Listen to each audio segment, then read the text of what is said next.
toutes et à tous. Et merci, merci d'être présents ici aujourd'hui. Merci aussi à tous ceux qui sont en visio. On a vu que cette audition, cette conférence de presse avait agrégé un nombre important de journalistes. Donc on voit tout l'intérêt qui est porté donc sur le travail que nous avons mené à l'OPEX. Alors je tiens déjà à excuser, mais je pense qu'il ne va pas tarder à arriver, mon co-rapporteur Pierre Henriet, avec qui nous avons effectué ces auditions qui ont consisté en deux tables rondes. Ces auditions se sont passées donc le 20 février dernier et je vais donc vous en présenter les grandes lignes. Ces auditions, elles avaient pour objectif d'aborder les questions de l'agriculture et les transitions auxquelles elle doit faire face, mais tout cela sous un angle scientifique. Concrètement, nous avons entendu pendant 2 heures et demie des chercheurs autour de deux tables rondes. L'une qui réunissait des scientifiques et qui nous montrait comment limiter l'usage des intrants, l'autre sur les modifications apportées au système de production pour apporter des solutions durables au monde agricole. Bon, il faut le dire, en 2 heures et demie, nous n'avons aucune vocation à être exhaustifs. Nous avons entendu un certain nombre de scientifiques. Cela amènera forcément, dans les mois ou années à venir, à continuer ces explorations, parce que nous avons la prétention d'avoir apporté un certain nombre d'éléments, mais qui demandent à être confrontés, à être approfondis. Alors, une fois qu'on a fait cette précision, nous allons pouvoir vous donner un petit peu les raisons de cette audition, parce que si nous avons fait ces auditions, c'est parce que nous avions le souhait de mettre en avant la science. C'est un peu le fait de l'OPEX, bien entendu, l'Office parlementaire d'évaluation des choix scientifiques et technologiques. On est à un moment où, vous le savez toutes et tous, la science est souvent attaquée, la désinformation fait rage, et pourtant la science, c'est ce qui nous permet aujourd'hui de faire société. C'est la science aussi qui permet de faire vivre la démocratie. Elle est consubstantielle à cette démocratie. Et donc, nous en avons forcément besoin. Donc, à l'heure où l'agriculture a été quand même a fait l'objet de beaucoup d'actualités, où elle connaît un certain nombre de crises, il est bon de revenir à des choses scientifiques. D'abord, des faits. L'agriculture, dans ses formes actuelles, elle contribue au réchauffement climatique, comme d'autres secteurs d'activité. Mais en 2023, les émissions de gaz à effet de serre de l'agriculture française s'élevaient à 76,3 millions de tonnes équivalent CO2, soit un peu plus de 20% des émissions françaises. L'agriculture a également un impact sur le déclin de la biodiversité, notamment en raison de la conversion de milieux naturels et en raison des pollutions qu'elle induit. À titre d'exemple, juste une pollution qui est assez connue, et en tant que breton que je connais bien, c'est l'excès d'azote par hectare par an. En France, s'il est ramené aux surfaces cultivées, il s'élève à 48, non je dis en France, c'est pas exact, c'est au niveau mondial, 48 kg d'excédent d'azote à l'hectare. La limite soutenable, elle est à 15 kg. Donc vous voyez bien le différentiel. De plus, l'agriculture, ou simultanément, l'agriculture est la principale victime du dérèglement climatique et de la perte de biodiversité. Ce dérèglement climatique, et je ne vais rien vous apprendre, mais amène aujourd'hui de nombreux aléas, vagues de chaleur, sécheresse, pluviométrie, comme nous avons connu très importante cet hiver. Donc tout cela induit des chutes brutales et fréquentes de rendement. Et on le sait, la biodiversité est essentielle à maintenir la production, puisque sur les 107 principales sortes de cultures mondiales, 91, essentiellement les fruits, les graines et les noix, dépendent à des degrés divers de la pollinisation animale.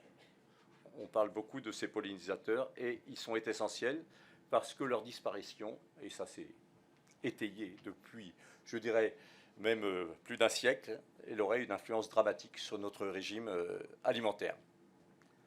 Je salue Pierre Henriet, co-rapporteur. Bon, ben, j'ai commencé sans toi, mais voilà, tu arrives à point nommé parce que ça va bientôt être à toi. Alors. Quelle solution peut donc apporter la science à l'agriculture pour garantir sa capacité à nous nourrir tout en réduisant son empreinte écologique. C'est bien là l'objet de ces 2 tables rondes. C'est à cela que les scientifiques que nous avions invités ont répondu. À l'issue de cette audition publique, nous avons dressé 2 constats. Premier constat, la science offre des pistes prometteuses afin de garantir la durabilité de l'agriculture, même si les applications se heurtent à des obstacles et ne permettent pas de répondre à tous les défis de l'agriculture. Second constat, compte tenu du verrouillage des systèmes de production agricole, il faudrait modifier en profondeur le système agroalimentaire pour apporter des solutions durables au monde agricole. Ce sont donc ces deux constats que nous allons développer tour à tour.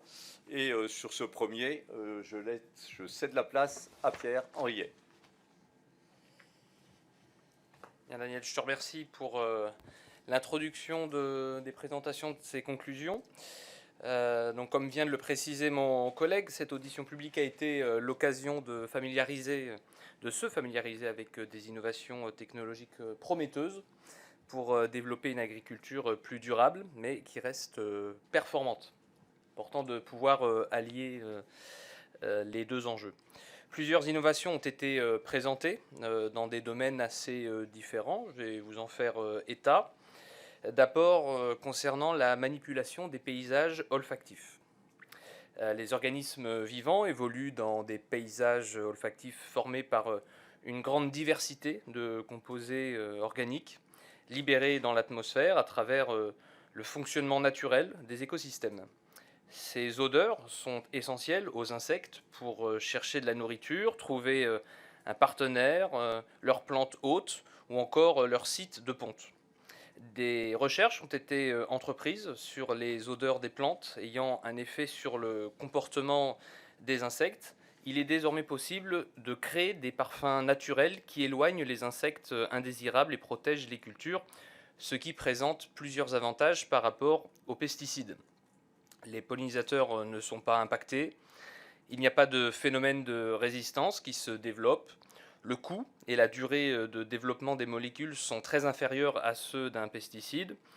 Et selon une intervenante, il faut 10 ans et 130 millions d'euros pour développer un pesticide. L'INRAE a réussi en 3 ans, avec un budget seulement de 20 millions d'euros, à trouver une molécule pour protéger les betteraves contre les pucerons. Première piste donc de réflexion. La seconde, l'utilisation accrue du microbiote des plantes. Il peut également contribuer à une agriculture plus respectueuse de l'environnement. Il s'agit des micro-organismes qui vivent en association avec les plantes et qu'on trouve autour des racines, sur les racines, à l'intérieur des feuilles ou à leur surface, sur les graines, dans les tiges également. Ils confèrent d'importantes capacités aux plantes en faisant barrage aux agents pathogènes. Ils garantissent leur santé, ils augmentent leur tolérance à des stress abiotiques comme la sécheresse, la température, la salinité et améliorent leur nutrition. Ils protègent également les plantes contre certains insectes ravageurs, contribuant ainsi à une agriculture plus durable, moins dépendante des pesticides, plus résiliente face au changement climatique, tout en respectant, comme je le disais tout à l'heure, la productivité. La science développe des biosolutions qui constituent des alternatives aux intrants de synthèse en optimisant le microbiote de la plante. Troisième enjeu important qui a été soulevé lors de nos auditions, la génétique. Concernant la génétique végétale, il y aura une note plus détaillée qui reviendra sur le sujet. Elle est actuellement en cours par votre serviteur ainsi que Martine Berthet, concernant en particulier les évolutions réglementaires européennes sur les nouvelles techniques génomiques. Je vais évoquer ici la génétique animale, qui peut également être au service d'une plus grande résistance aux changements climatiques et aux maladies. Voici quelques exemples qu'on pourra développer pendant la discussion si vous le souhaitez. Évolution vers des animaux plus thermotolérants à des périodes de plus en plus chaudes et de plus en plus longues. Contribution de la génétique dans la réduction des émissions de méthane, à la fois de manière directe, en sélectionnant les animaux émettant le moins de méthane, mais également de manière indirecte en évitant les émissions inutiles. Cela passe notamment par la réduction de la taille des animaux, la lutte contre les maladies, l'amélioration de leur longévité, et je passe sur d'autres points. Daniel, peut-être si tu veux compléter sur cette partie? Non, je continue. Je ne veux pas te piquer la vedette. Alors, donc sur le numérique, tu reviendras effectivement peut-être. Il offre également des pistes prometteuses pour transformer en profondeur l'agriculture, que ce soit pour la caractérisation des ressources génétiques et l'évaluation de leur potentiel pour l'agroécologie, pour la conception de nouvelles générations d'équipements agricoles, ou encore pour le développement d'outils et de méthodes pour le traitement des données et la modélisation en agriculture. Néanmoins, l'audition publique a souligné les obstacles auxquels est soumise la mise en application de ces avancées scientifiques. Ils sont de 4 ordres. D'abord, effectivement, scientifiques, réglementaires, humains, mais aussi financiers. D'abord, il reste des verrous scientifiques à lever. Je vais prendre l'exemple des biosolutions microbiennes. Comme je l'ai indiqué, elles ont été conçues afin de restaurer et renforcer les microbiotes qui protègent les plantes. Toutefois, l'efficacité des biosolutions à base d'une seule souche s'avère relative pour protéger les plantes contre les maladies et augmenter leur croissance et leur tolérance à la sécheresse, ce qui entraîne une perte de confiance des agriculteurs à l'égard de ces produits. Il apparaît donc nécessaire non seulement d'améliorer les biosolutions existantes, notamment à travers une modification de leur modalité d'application, mais également de concevoir des biosolutions multisouches, plus efficaces, plus résilientes aux variations environnementales que les produits monosouches actuels. Il y a également des obstacles réglementaires qui gênent l'homologation de certaines innovations. Ainsi, les granulés développés pour manipuler les paysages olfactifs, comme je l'évoquais dans mon premier point, sont considérés comme des phytosanitaires. Par conséquent, les substances sont soumises à des études écotoxicologiques sans rapport avec les modes d'action de cette innovation qui repousse olfactivement l'insecte sans lui porter atteinte. Il en résulte une perte de temps, entre 10 et 12 ans pour obtenir l'homologation, et perte de ressources puisque l'élaboration du dossier administratif est évaluée à 3 millions d'euros. La réglementation relative à l'homologation des biosolutions est également inadaptée et gêne considérablement le développement des solutions alternatives aux pesticides. Des obstacles humains également sont liés au fait que la diffusion des innovations technologiques se heurte également à une formation insuffisante des acteurs du monde agricole, et ce en dépit des 2 plans successifs que sont enseignés à produire autrement, lancés entre 2014 et 2024 par le ministère de l'Agriculture, visant à former les futurs agriculteurs aux transitions. Seul un enseignant sur 6 a été formé aux transitions, soit 3000 au total, et les pratiques des enseignants formateurs n'ont pas suffisamment évolué. Le profil sociologique des apprenants, la distance entre les savoirs acquis au centre de formation et les pratiques et discours du terrain peuvent constituer là aussi de très forts obstacles à l'enseignement de ces transitions. Enfin, les alternatives aux engrais et phytosanitaires de synthèse se heurtent à des problèmes de coût sous la conjonction de 2 phénomènes. D'une part, elles sont en concurrence directe avec les pesticides qui servent de comparaison en matière de coût pour la protection des cultures. Or, ces derniers sont plus abordables financièrement en raison de leur large diffusion depuis maintenant des décennies et des économies de gamme résultant de leur large spectre d'action, ce qui a permis de réduire drastiquement leurs coûts marginaux de production. Et d'autre part, contrairement à d'autres secteurs comme la santé ou la cosmétique, l'agriculture ne dispose pas de ressources suffisantes pour investir dans les innovations, les consommateurs n'étant pas prêts à en payer le prix. Les produits biologiques illustrent cette problématique, leur pertinence est reconnue, mais personne ne veut en assumer le coût aujourd'hui. Enfin, il faut admettre que l'efficacité de certaines avancées scientifiques restera limitée sans une modification plus profonde des systèmes de production, je vais prendre deux exemples. D'abord celui des biosolutions pour restaurer et renforcer les microbiotes qui protègent les plantes. Pour favoriser l'efficacité des biosolutions, il est nécessaire de repenser les systèmes de culture en intégrant plus de mesures prophylactiques. Ainsi, la biodiversité végétale dans les parcelles et les paysages joue un rôle considérable pour favoriser la présence de micro-organismes bénéfiques. L'autre exemple concerne le numérique. Il serait également illusoire de penser que le numérique seul permettrait de rendre le système agricole plus durable. En témoigne le fait que le premier axe du PEPR agroécologie et numérique porte sur la nécessité de façonner un socio-écosystème propice à une recherche et innovation responsable. En effet, les innovations technologiques ne sont pas suffisantes pour accompagner les agriculteurs vers une transition réussie. Elles doivent être couplées à des innovations d'ordre organisationnel, économique, institutionnel et politique. Et à ce sujet, c'était l'occasion de notre seconde table ronde. Et donc je laisse Daniel Salmon présenter la synthèse de ces résultats. Merci Pierre. Alors, juste deux mots sur ce que tu viens d'évoquer.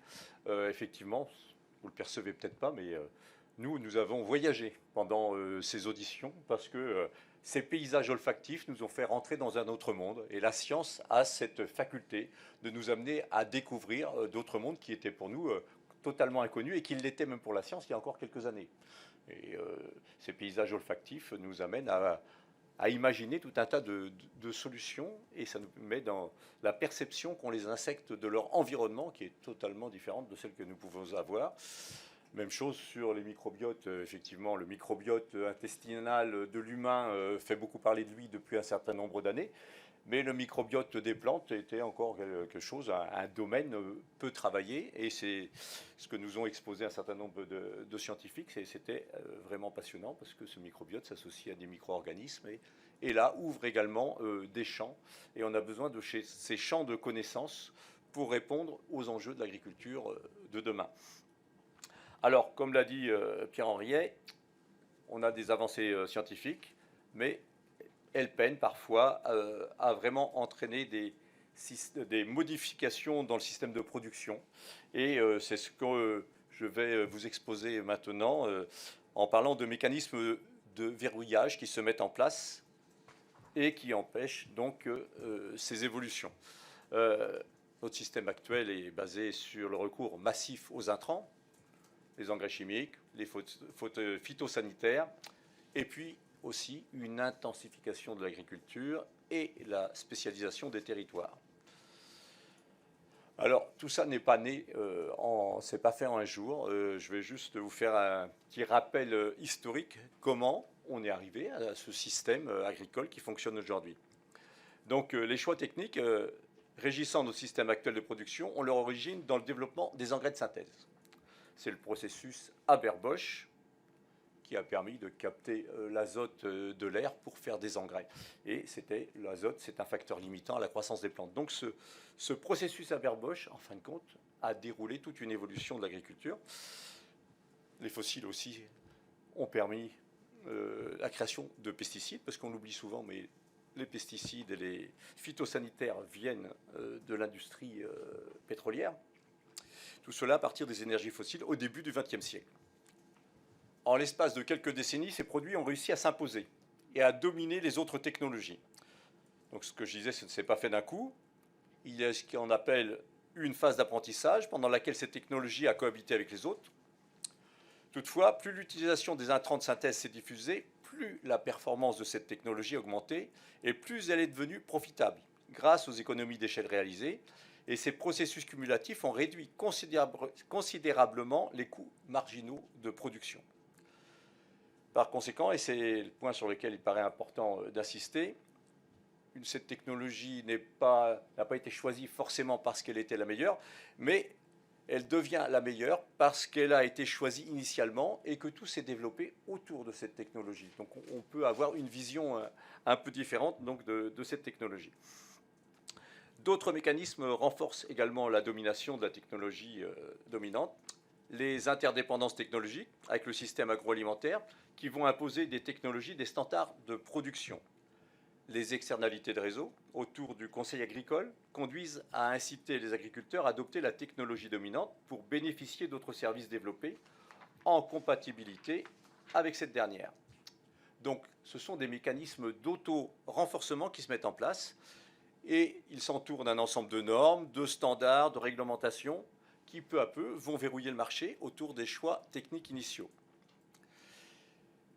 Ça conduit donc tout ceci à un alignement des façons de penser et d'agir entre les producteurs, les industriels et les consommateurs. On voit bien que l'on va de A à Z, c'est toute une filière qui se met en place.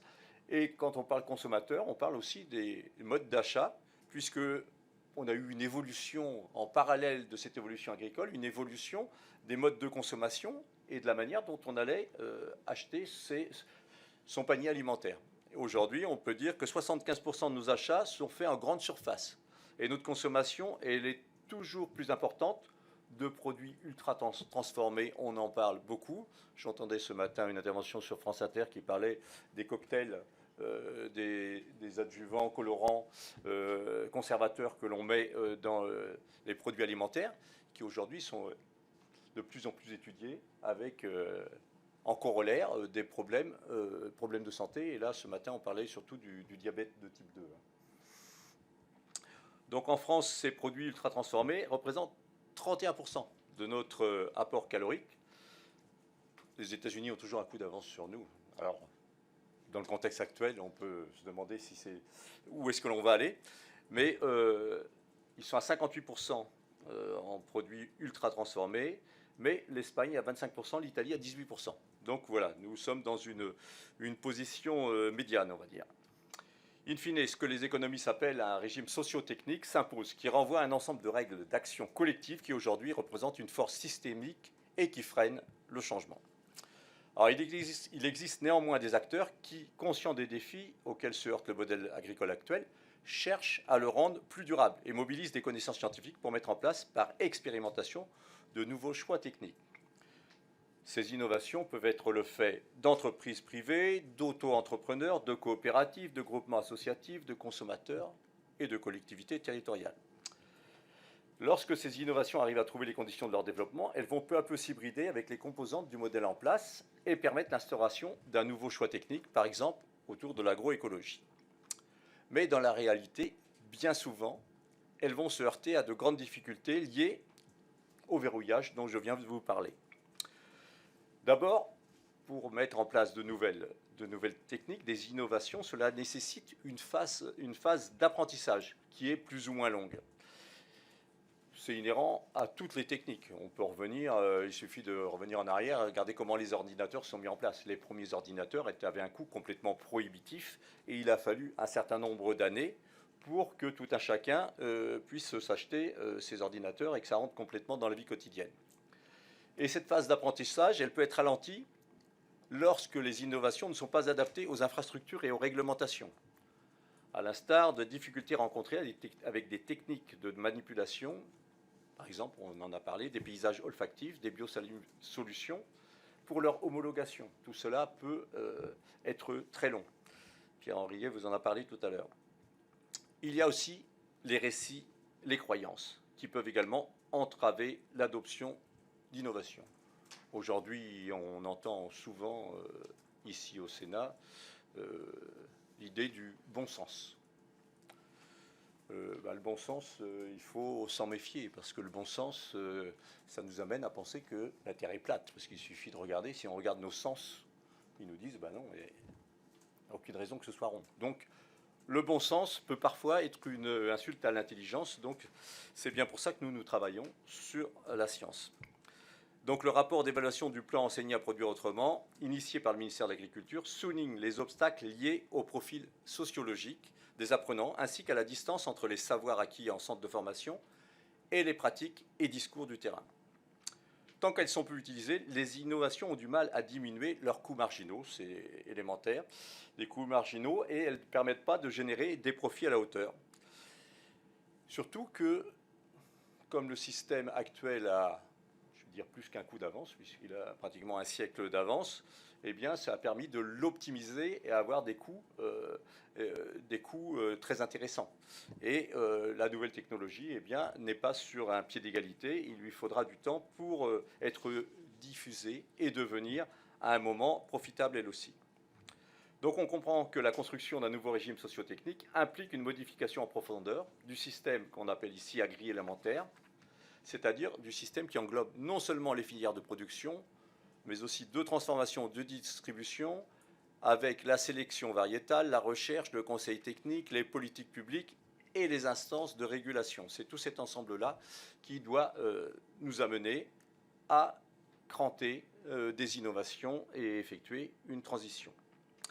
Actuellement, l'innovation reste principalement le fait d'un acteur particulier, un acteur souvent esselé.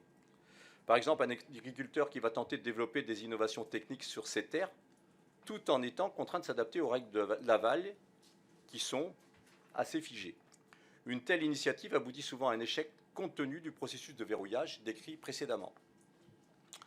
Pour dépasser ces contraintes structurelles, il est indispensable de développer des innovations qui combinent de manière cohérente l'ensemble des acteurs de ce système agri-élémentaire. C'est ce qu'on appelle des innovations couplées. Je vais vous donner un exemple d'innovation couplée qui nous a été donné pendant cette audition.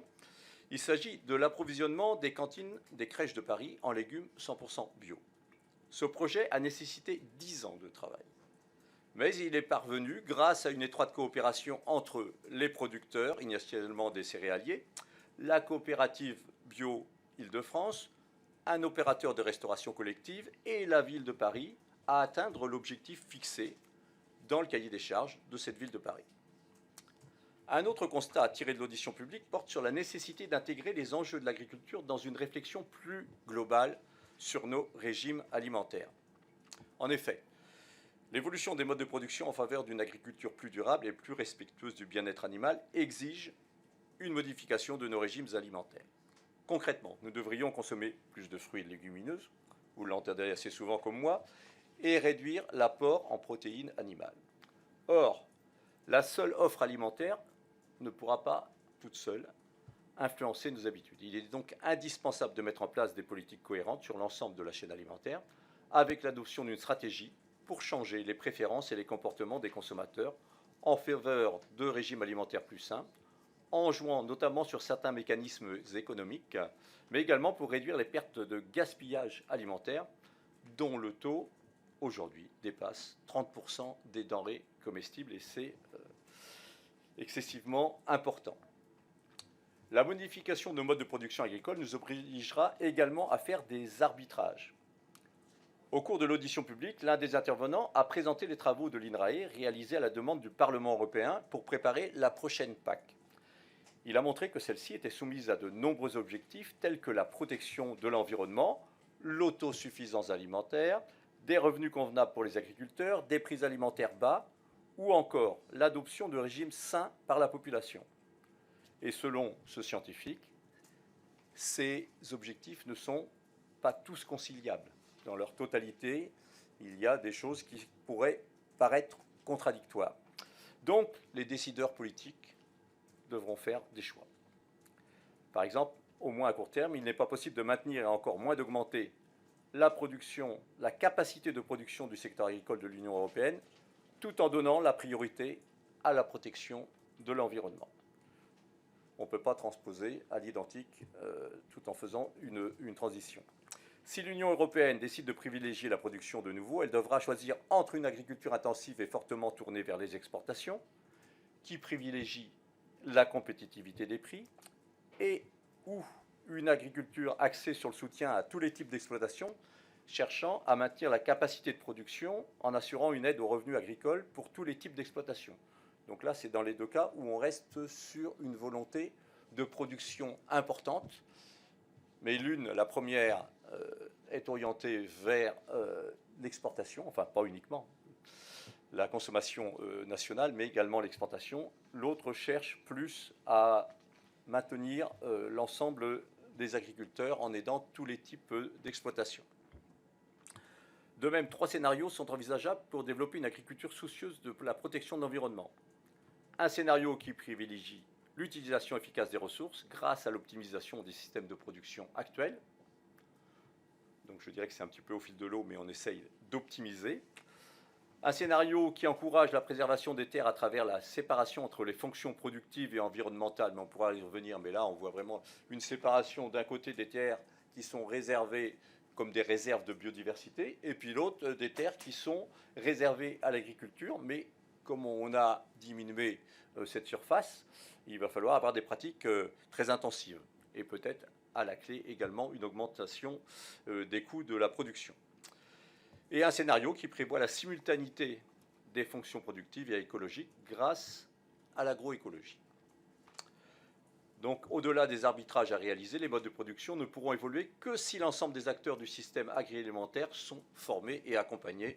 Pierre-Henri en a déjà esquissé un mot tout à l'heure. Concrètement, les agriculteurs doivent être sensibilisés aux enjeux d'une agriculture plus durable et plus résiliente et doivent s'approprier les technologies et innovations issues de la recherche scientifique. Quant aux autres acteurs du système agroalimentaire, ils doivent également être sensibilisés aux concepts et au processus de verrouillage, parce qu'on ne peut lever des verrouillages que si on en a déjà conscience, et permettre aux innovations de se diffuser en adaptant tous les maillons de la chaîne agroalimentaire à ces innovations. À l'issue donc de cette audition publique, Pierre-Henri et moi-même, nous avons proposé à l'Office de faire 10 recommandations regroupées autour de 4 axes. Et je passe la parole à Pierre-Henri pour le premier axe. Peut-être juste avant de présenter ces recommandations, dire que la méthode, c'est toujours important de pouvoir revenir à faire un peu de pédagogie sur le travail de l'Office, puisque c'est un organisme qui est assez atypique dans le paysage du Parlement. D'abord parce que nous travaillons de manière bicamérale, députés-sénateurs, de manière aussi transpartisane, et notamment l'ensemble des recommandations qui sont faites le sont vraiment dans un état d'esprit qui nous anime et qui est celui-ci. Évidemment, parmi ces recommandations, certaines ont plus d'insistance politique pour les uns que pour d'autres. Et donc, notre travail en tant que rapporteur, c'était surtout d'en faire la synthèse. Donc, le premier axe de recommandation vise donc à encourager le développement des innovations technologiques en faveur d'une agriculture plus durable et résiliente. Concrètement, nous proposons de faire évoluer la réglementation pour faciliter l'homologation des innovations technologiques plus respectueuses de l'environnement afin de réduire le coût et les délais de mise sur le marché de produits innovants.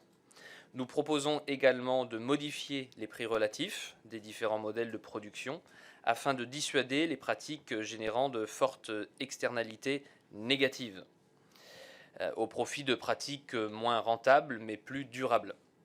Il s'agit de développer des dispositifs permettant de renforcer les incitations tout en compensant les effets revenus.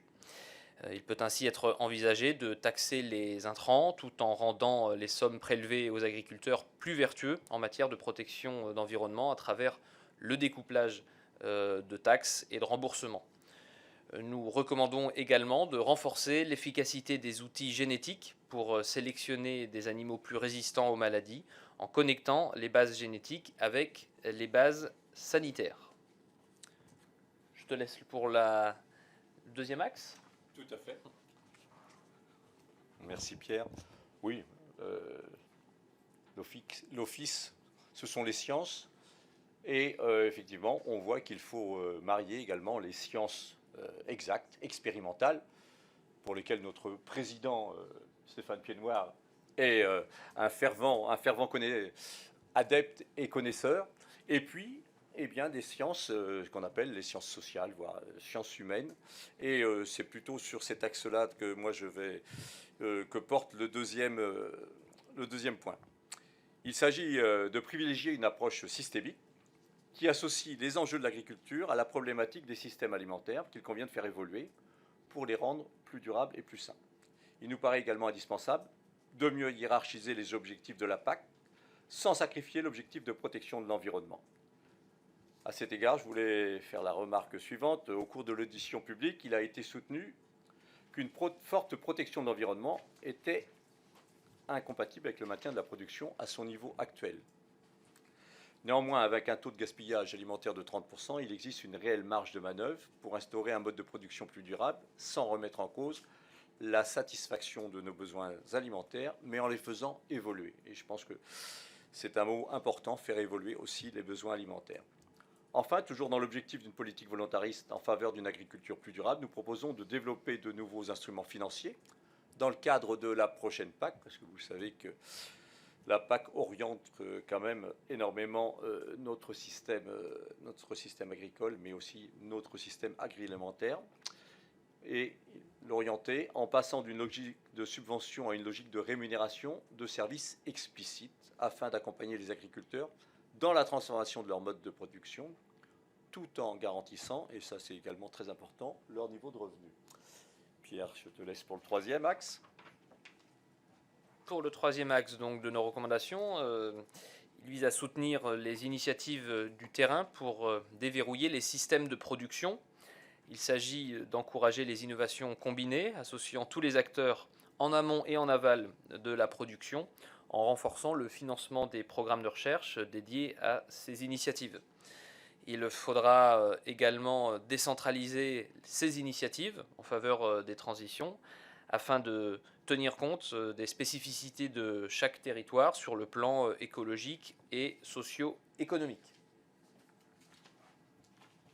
Et pour nos deux dernières recommandations, elles visent à accélérer la formation aux transitions. Concrètement, nous proposons de mobiliser davantage les acteurs de terrain, enseignants, formateurs, exploitants, ateliers technologiques, monde professionnel et enseignement supérieur et recherche, afin de décloisonner les approches pour former aux transitions. Enfin, il faut impérativement associer pleinement les apprenants dans la conception, la mise en œuvre et le suivi des actions visant à favoriser les transitions vers de nouveaux modèles de production. Nous vous remercions pour votre écoute et maintenant, eh bien, nous sommes à votre disposition pour répondre à vos questions.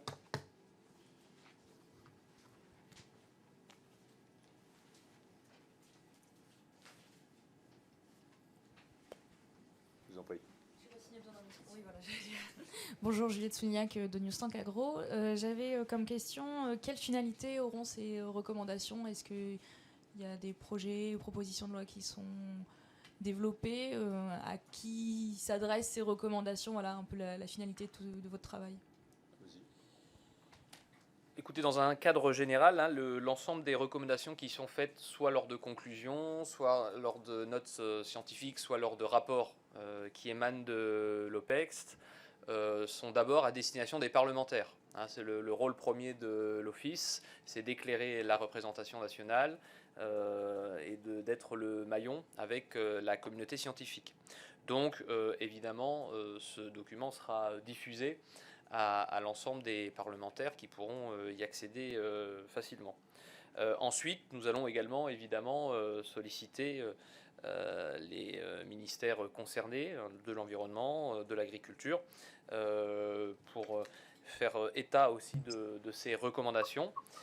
Et l'enjeu, c'est effectivement, vous avez raison, qu'ensuite il y ait des initiatives parlementaires qui puissent s'appuyer sur ces recommandations pour les traduire.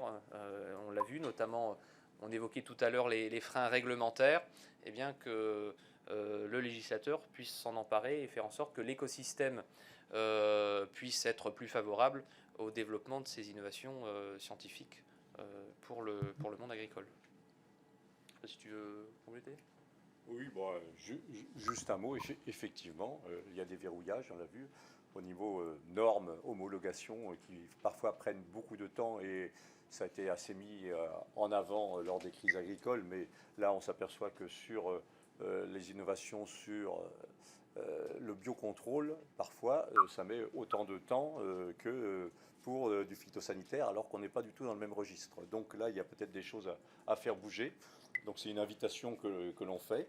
Et puis tout le volet qu'on a développé sur le système agroalimentaire. Et là, c'est parfois des choses qu'on a moins en vue, mais où on voit bien qu'il y a des verrouillages qui limitent l'innovation et vraiment c'est la transition.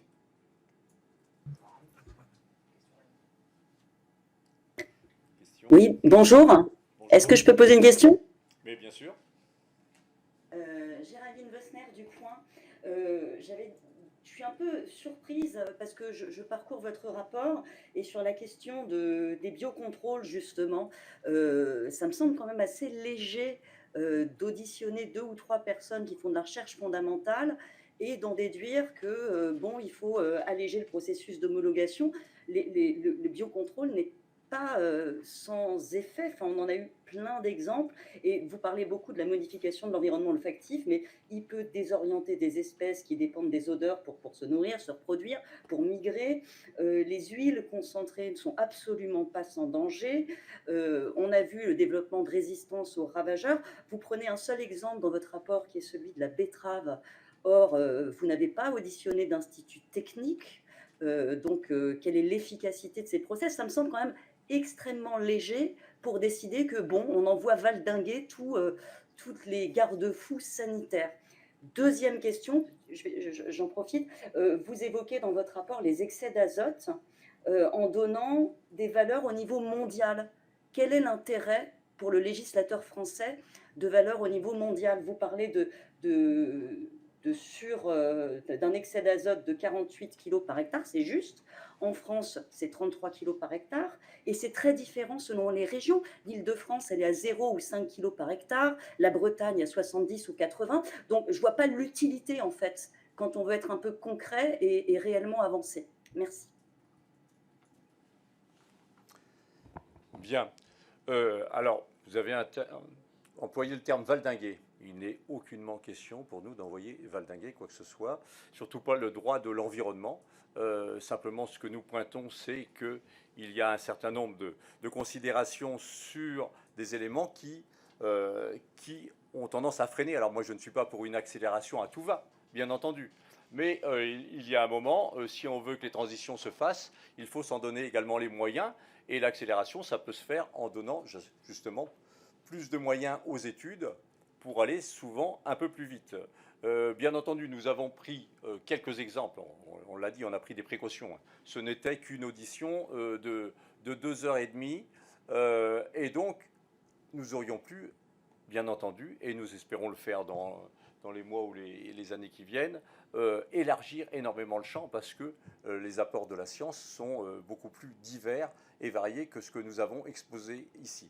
Là, ce que nous avons pointé, ce sont deux techniques, deux innovations qui nous paraissaient très intéressantes et qui peuvent demain apporter des solutions pour diminuer et se passer de pesticides parce que, comme on l'a indiqué en préalable, c'est un enjeu fondamental d'aller vers une agriculture qui préserve l'environnement et donc la biodiversité en particulier. Donc voilà sur les réponses que je peux vous apporter sur votre questionnement. Oui, peut-être en complément, effectivement, dans les premières recommandations qu'on fait sur les freins à l'innovation, l'enjeu c'est plutôt d'adapter les process sur ces innovations et pas supprimer les étapes, notamment concernant les analyses de risques sanitaires. Pas du tout. Je crois que là-dessus, c'est bien de le rappeler. Peut-être aussi un point et qui reprend aussi effectivement votre remarque à juste titre et qui a été évoqué lors de l'audition avant la conclusion de ce travail. Il y a effectivement des limites. D'abord, effectivement, en 2h30, comme Daniel Salmon l'a dit, on ne peut pas avoir une exhaustivité du travail et des innovations sur ce secteur. Donc on s'est focalisé évidemment sur un certain nombre de points, mais on retrouve quand même parfois des invariants, invariants réglementaires en particulier, qui nous permettent quand même d'apporter un certain nombre de recommandations. Et puis surtout, et il faut avoir l'honnêteté de le dire, il y a des incertitudes qui restent à ce stade, effectivement, en cours. Des incertitudes d'abord scientifiques et qui ont été dites par l'ensemble des intervenants qui étaient auditionnés. Des incertitudes aussi parce que ça a été un des points qui a été un peu de confrontation avant la présentation, notamment sur la deuxième table ronde qui évoquait plutôt l'analyse socio-économique des limites du mode de production de ces alternatives. Certains parlementaires, et moi le premier, ont estimé qu'il manquait sans doute de champ dans les études économiques suffisamment importantes pour apporter un certain nombre de précisions sur ces recommandations, également les intrants, vous l'évoquiez tout à l'heure. Je pense que là aussi, s'il y a des bases d'estimation sur le niveau mondial, c'est aussi parce que, effectivement, au niveau national, on a une prise en compte qui n'a pas été suffisamment abordée. Et donc, c'est là aussi une autre limite de ce travail. Juste un mot pour revenir sur les nitrates. Effectivement, le chiffre qui est donné est un chiffre mondial. Et effectivement, en France, lorsque l'on fait une moyenne, et vous l'avez parfaitement exprimé, il y a des différences qui sont plus que notables entre des régions comme la Bretagne, que je connais bien, où on est en excédent structurel, et puis d'autres régions où on a des déficits. Donc on en parle, ce n'est qu'un mot dans le rapport, mais de la spécialisation des régions. Cette spécialisation s'est faite dans un système, c'est le système agroalimentaire actuel, qui est avisé par des économies d'échelle aussi à rationaliser un certain nombre de productions et qui peut conduire à ces excédents ici et ces déficits ailleurs. Donc ce sont des choses qu'il faut réinterroger et qui... ça n'a pas été abordé explicitement dans ce rapport, mais qui peuvent altérer notre résilience. Et quand on parle des intrants, on sait aujourd'hui que tous ces engrais, que ce soit azotés, mais phosphates et urée, altèrent notre souveraineté, puisque pour une bonne part d'entre eux, ils sont importés. Donc voilà, ce sont des éléments que nous n'avons pas abordés, parce qu'effectivement, on ne pouvait pas tout voir. Mais c'est des éléments importants à avoir dans l'idée d'une transition. Et je reviens sur le fait que les mécanismes, ce qui peut être mis en place comme biocontrôle n'est pas forcément anodin, bien entendu, loin s'en faut, mais qu'il faut aller aussi de l'avant et essayer de comprendre comment on peut sortir de certains pesticides qui, eux, aujourd'hui, ont des impacts avérés. Donc, ne pas brader quoi que ce soit, mais essayer de faire en sorte que des innovations puissent arriver à partir du moment où elles ont franchi toutes les homologations. Voilà. Oui, bonjour, Olivier Monod pour Libération. Vous m'entendez bien, c'est bon? Oui. Voilà, j'avais une question je voulais vous entendre un peu sur les 18 mois qu'on a passés là, de crise agricole, pendant lesquels on a beaucoup opposé agriculture et protection de l'environnement. Alors, est-ce que vous avez l'impression que ce que dit votre rapport sur le verrouillage du milieu, sur l'impact de l'agriculture sur la crise climatique et la crise de la biodiversité serait par exemple tout à fait accepté par les syndicats agricoles ou les premiers tenants du sujet? Et ma deuxième question, ce serait est-ce que la loi d'orientation agricole qui a été votée en février dernier va dans le sens de vos recommandations selon vous? Merci.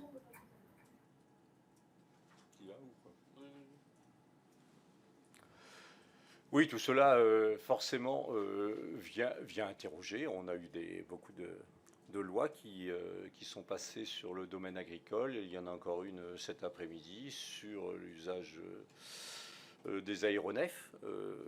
Voilà, nous, ce que nous avons essayé d'être le plus factuel possible. Nous sommes appuyés, et c'est le rôle de l'OPEX, s'appuyer sur des faits scientifiques, des réalités qui aujourd'hui ne peuvent pas être contestés dans le monde scientifique. Il y a des constats qui sont là.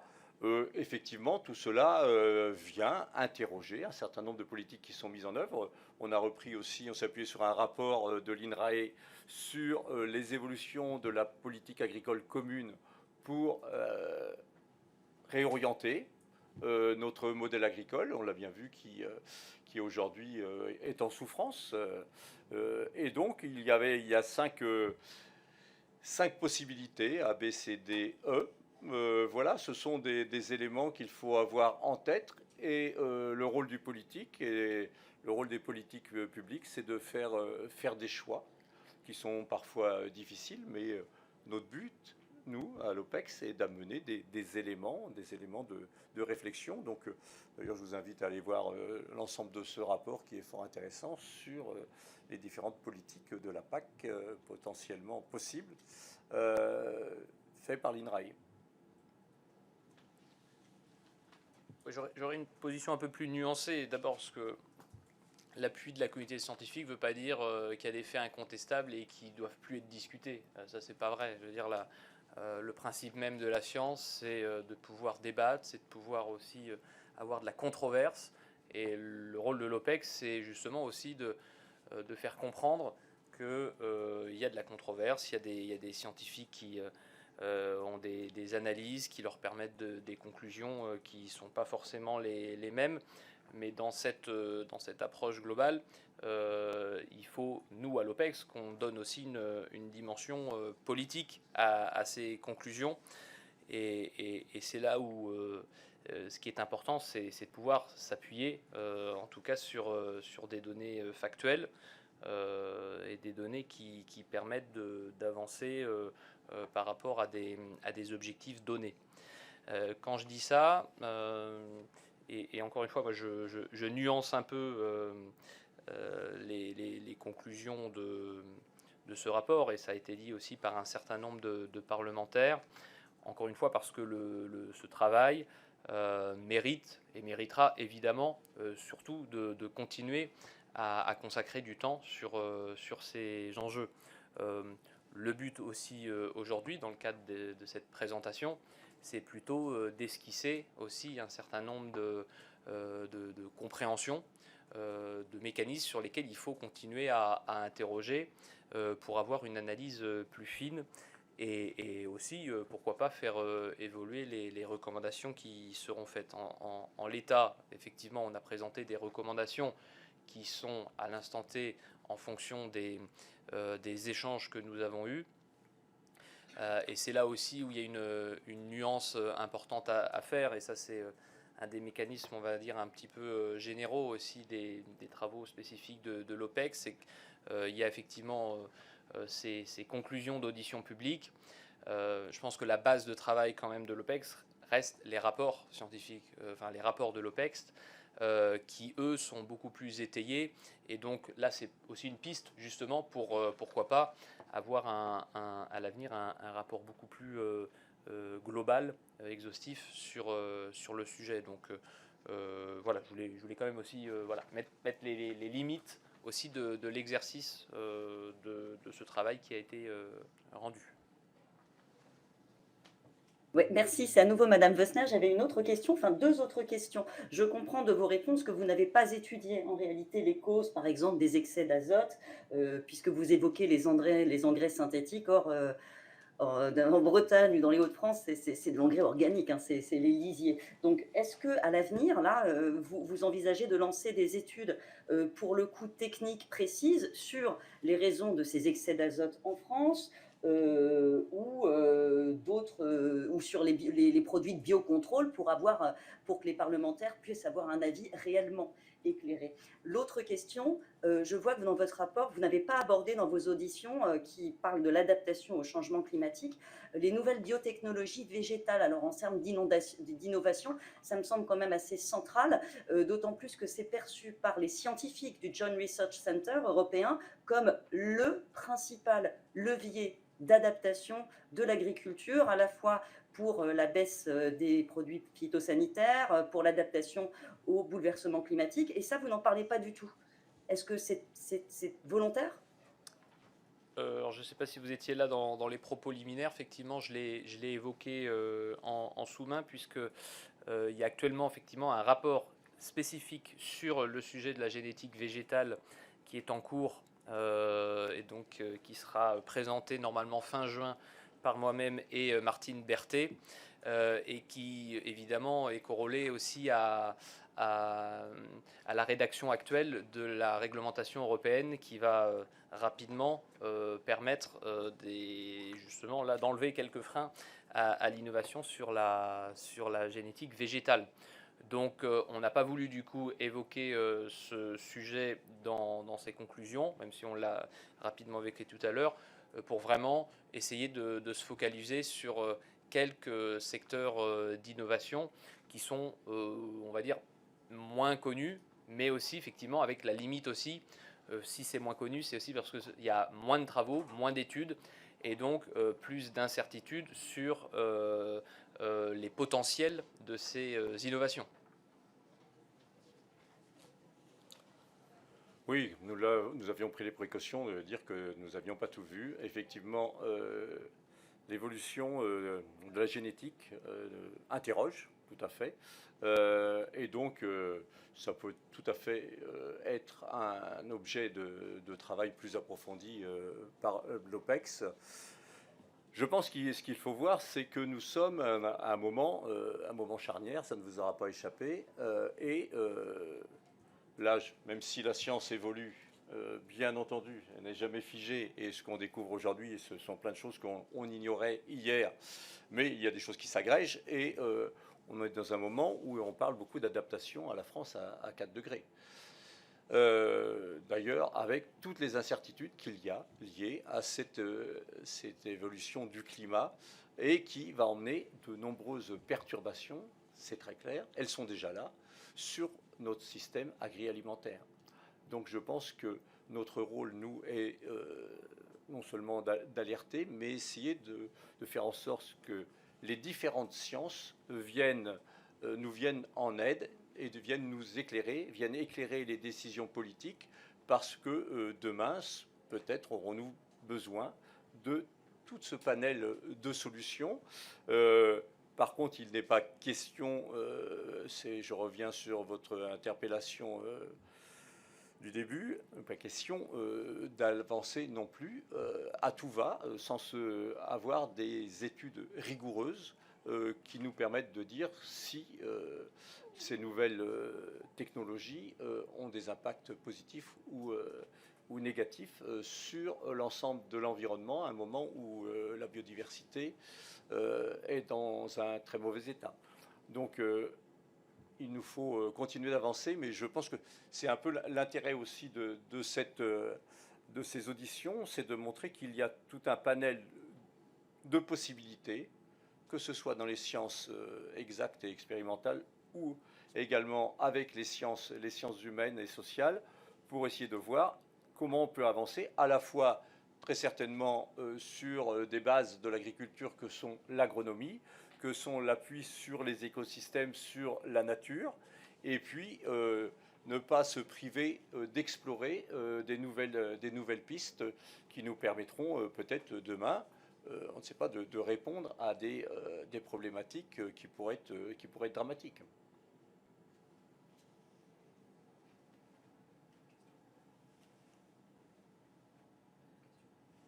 C'est bon ? Ici non plus, pas de questions. Peut-être juste un complément effectivement sur la question, notamment sur le fait que évidemment ce travail doit se poursuivre, s'intensifier, si je puis dire, pour mieux préciser un certain nombre de contours. Je pense qu'effectivement l'enjeu notamment de la perspective agro-climatique doit véritablement être prise en compte aussi dans la perspective de ces évolutions d'innovation. Je reviens sur, échapper un petit peu sur le sujet des nitrates. Je pense que typiquement, c'est un sujet qui en soi peut être véritablement traité de manière, on va dire, isolée, pour avoir une bonne analyse, une bonne expertise aussi sur ce sujet. Et force est de constater aussi qu'aujourd'hui, Il y a des enjeux aussi d'expertise qui nous restent à mener, aussi, on va dire, dans la conjonction entre expertise et prise de décision.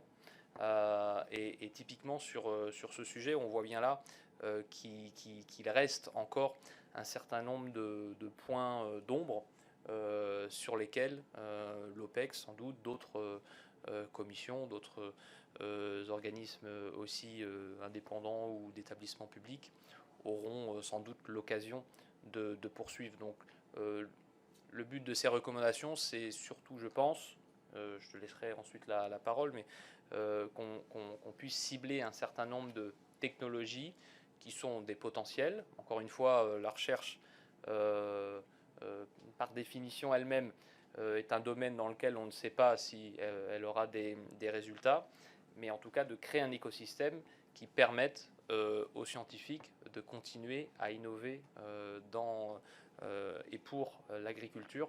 Et ça, je crois que c'est aussi le message, en tout cas moi, que je souhaitais faire passer ce matin, au vu justement de l'ensemble des constats qu'on a pu faire dans cette audition publique.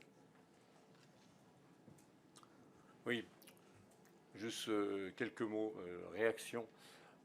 Effectivement, je parlais de se baser sur les services environnementaux que nous apporte la nature. On a parlé, Pierre, tu en as parlé, des sélections génétiques pour les bovins, pour avoir des bovins qui seront plus en capacité de résister aux fortes chaleurs que nous ne manquerons pas d'avoir dans les années à venir. Alors, effectivement, il y a ce volet-là où on se doit d'y réfléchir. Et puis, de l'autre côté, moi, j'ai déposé une proposition de loi sur les haies bocagères. Et bien voilà, ce sont aussi des choses essentielles. S'appuyer sur la nature, sur l'ombre apportée par les haies, sur la modification des microclimats par les haies, par l'évapotranspiration. Donc, ce sont deux facettes. L'objectif est le même, c'est pour le bien-être animal et faire en sorte qu'on ait des bêtes qui sont en capacité de résister demain. Mais il y a un volet qui est plus appuyé sur des choses très fiables que sont les services écosystémiques. Et puis de l'autre côté, une recherche que nous devons continuer de porter.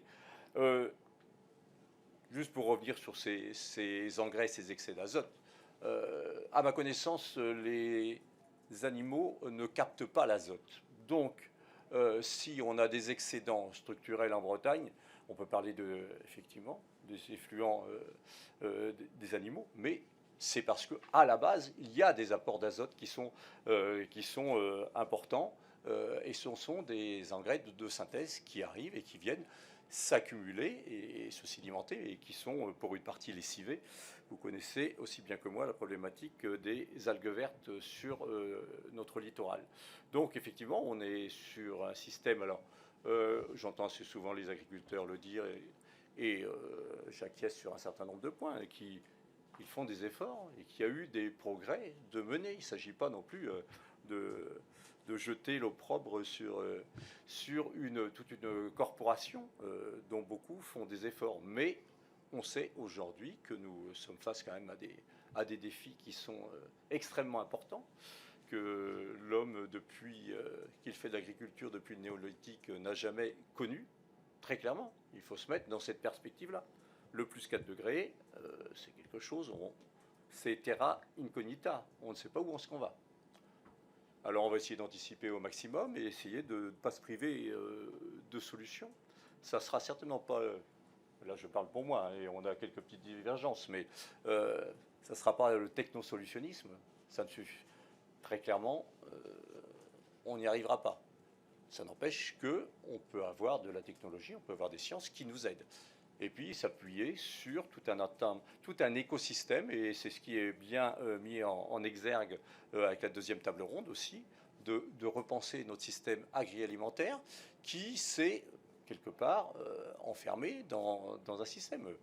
Il suffit de regarder un peu l'histoire et revoir nos régimes alimentaires, comment ils ont évolué depuis un siècle. C'est incroyable.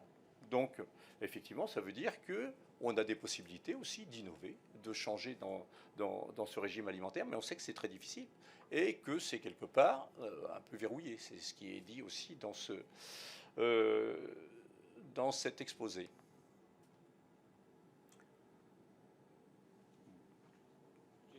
Eh bien, s'il n'y a plus de questions, moi je tiens à vous remercier de votre attention, de vos questions, et puis eh bien, on espère que tout cela fera œuvre utile et que ça nous amène, on l'a bien vu, ça nous amène à beaucoup d'autres réflexions derrière. Ce n'est qu'une première étape, une première approche.